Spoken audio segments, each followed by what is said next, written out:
Hello, and welcome to the CDO Magazine interview series. I'm Todd Foley, Chief Digital and Information Security Officer at Lydonia. Today, I have the pleasure of talking with Jacob Lorz, Chief Information Security Officer at Cintas. Jacob, thank you for taking the time to talk with us today. Hey, thanks, Todd. I appreciate the opportunity. I'm looking forward to it.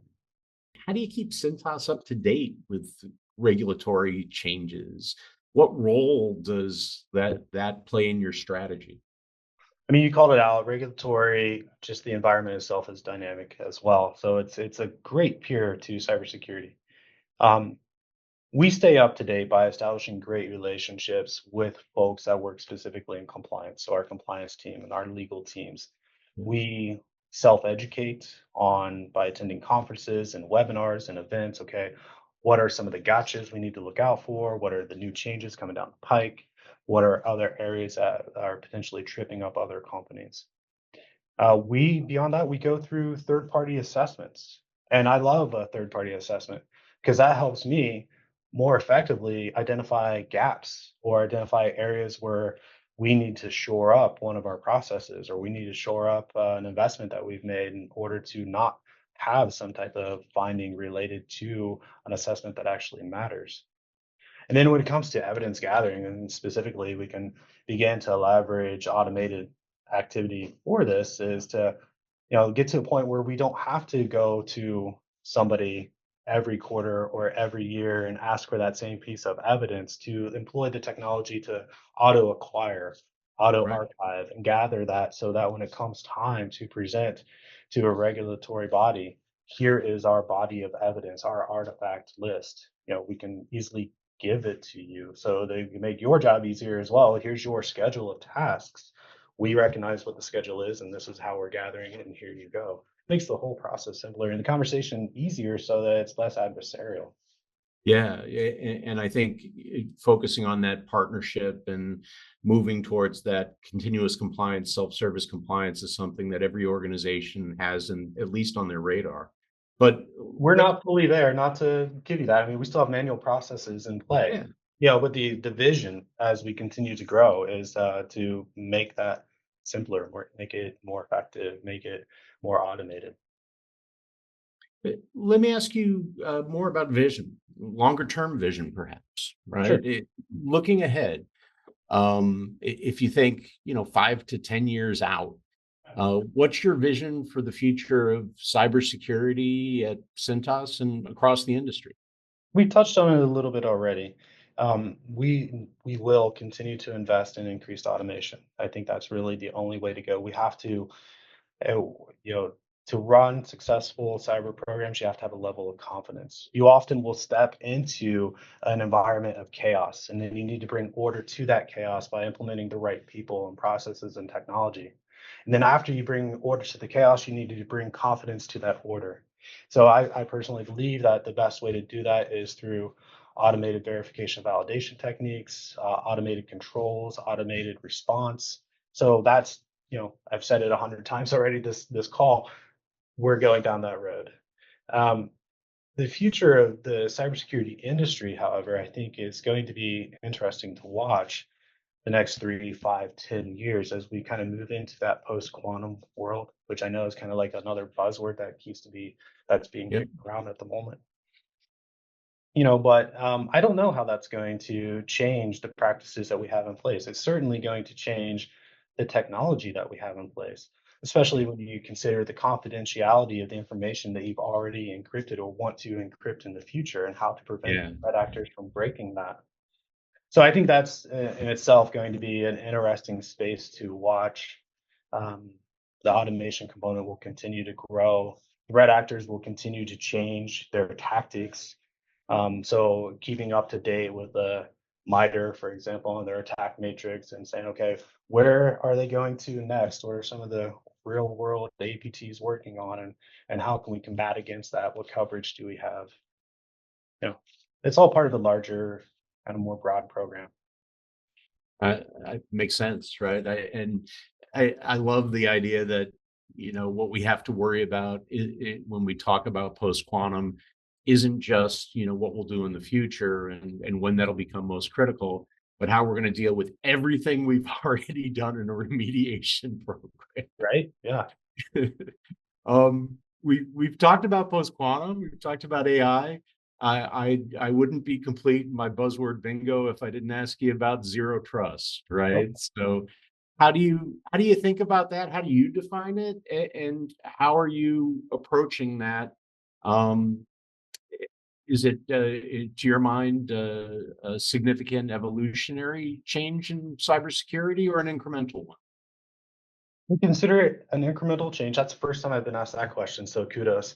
I consider it incremental, not necessarily significant, because I believe that cybersecurity programs are best built around kind of the identity. And I firmly believe that zero trust as a principle itself is built around the identity, being that zero trust to me means not necessarily zero trust, but confidence in the trust. I'm certain that whichever identity, human or non-human, that I'm giving access to this resource is that particular identity I intended to give access to. So it's that continuous validation along the way as well. So access is granted at the beginning, access is reestablished somewhere in the middle of the chain, access to the resource is effectively given. For me, that's zero trust. And there's a zero trust identity component, there's a zero trust network component. There are, I think, 5 pillars, if I'm thinking correctly, back to NIST on zero trust. Um, and it all kind of comes back, in my opinion, to begin with that identity. Yeah. So it's not an easy thing to implement, especially if you're working with an organization that already has a technology play in place, or you're working with an organization that's already established and hasn't been born in the cloud. So there's some rework that needs to happen along the way as well, and there are significant architectural changes that need to happen in order to get to a zero trust. But I think what people tend to trip up on is they want to go zero trust, all or nothing. And no, it can be a stepped into or a phased into approach. You Right. know, how do you eat an elephant? It's one bite at a time. So let's take those small bites and work towards a zero trust methodology or a zero trust concept. Well said. And I think that that's the way that most organizations are going to end up looking at it in moving forward if they're going to make progress at all. Right. Yeah.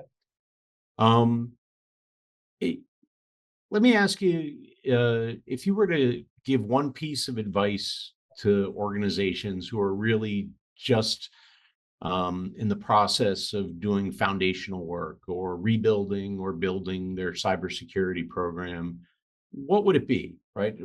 What's your best advice to someone around where they start or where they should prioritize instead of trying to boil the ocean? Yeah, good question. I do get asked this one sometimes, and I've thought back along my career at different ways that I've approached it.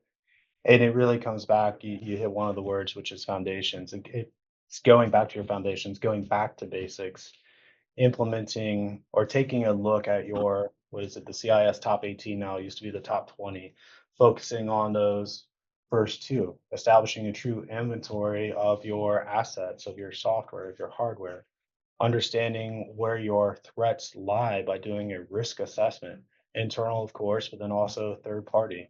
Let's take a look at your attack surface, your perimeter, your posture, and say, what do we need to shore up there?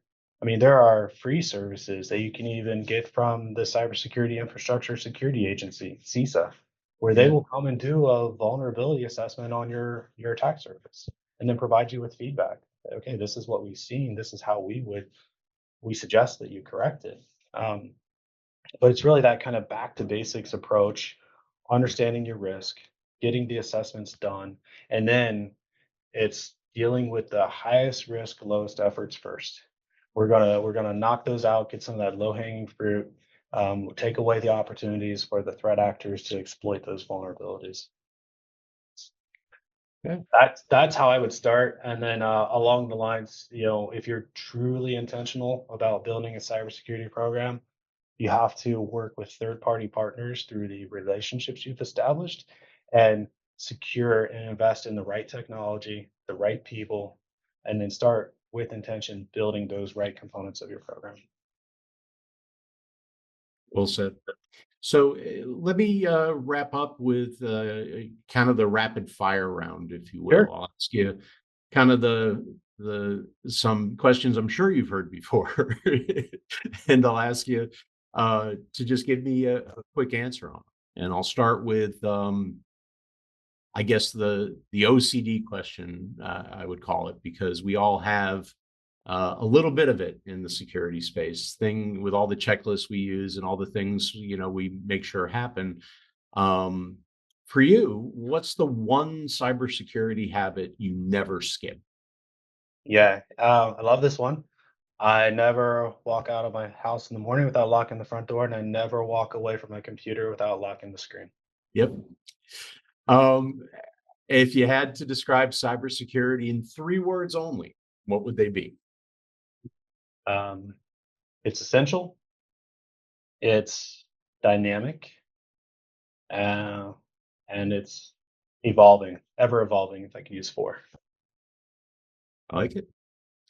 And then finally, what's the biggest misconception people, and I'm including friends and family here, not just people in the industry or people within your organization. What's the biggest misconception people have about cybersecurity? If we're talking friends and family, the biggest misconception is that it's always like the movies, where you're just like banging away on a keyboard and screens are flying past, and it's not a Yeah, lot of paperwork and a lot of presentations. yeah, Um, Within the industry, though, within a business, within an enterprise and an organization, I think the biggest misconception is that it's a IT only thought. It's an IT only responsibility. right. Cybersecurity is the responsibility of everybody within the organization. If they see something, they should say something. It's the responsibility of everyone to have that kind of security first mindset. So I think that's changing though. It's definitely changing over the last 5 or 10 years or so as the cyber Yeah. risks are more well published in the news, for example, and people are just more aware from their own personal experience at home how cybersecurity can negatively impact them if they don't take the right approach to things. Yeah, I definitely. People have a lot more personal cybersecurity experience than they ever used to have, I guess is the way to say it. Exactly.